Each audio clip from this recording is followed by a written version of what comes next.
അപ്പോൾ നമുക്ക് എൻ്റെ ഇക്കൊല്ലത്തെ പ്രോഫിറ്റ് ആൻഡ് ലോസ് സ്റ്റേറ്റ്മെൻറ്റ് നമുക്കൊന്ന് ചെക്ക് ചെയ്യാം.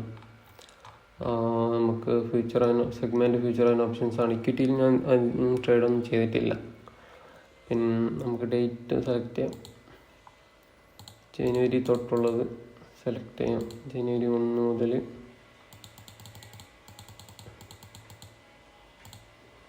ഡിസംബർ 31.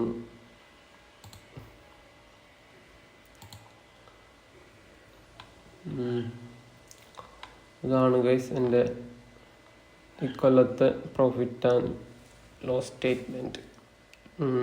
ഗ്രോസ് P&L 15,703 രൂപ 75 ലോസാണ്.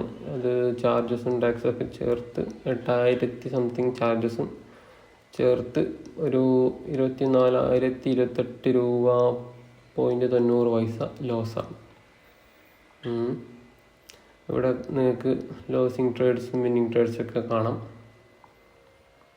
നമുക്ക് മന്ത് എല്ലാം ചെക്ക് ചെയ്യാം.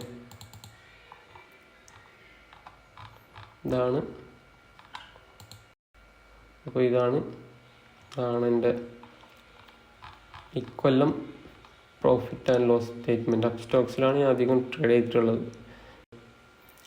ഓൾമോസ്റ്റ് ഒരു 24,000 രൂപയുടെ ലോസ്, ഓൾമോസ്റ്റ് അല്ല 24,028 രൂപയുടെ ലോസാണ് ഇക്കൊല്ലം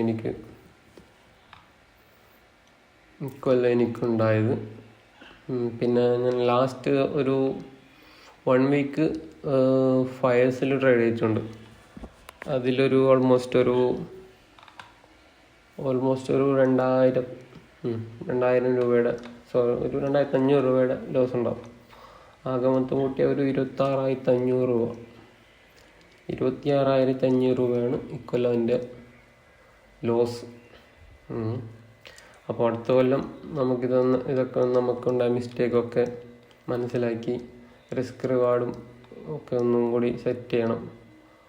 റിസ്ക് റിവാർഡൊന്ന് കൂട്ടി, റിസ്ക് അല്ല റിവാർഡ് 1:3 ആയിരുന്നു ഞാൻ ഇതുവരെ ചെയ്തുകൊണ്ടിരുന്നത്. ഇനി ഇത് 1:4 അല്ലെങ്കിൽ 1:5 ഒക്കെ ക്യാച്ച് ചെയ്യുന്ന പോലെ റിസ്ക് റിവാർഡൊക്കെ സെറ്റ് ചെയ്യണം.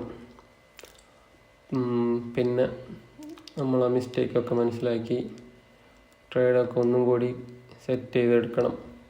അടുത്ത കൊല്ലം നമുക്ക് പ്രോഫിറ്റ് ആവാൻ ശ്രമിക്കാം. Okay guys, by.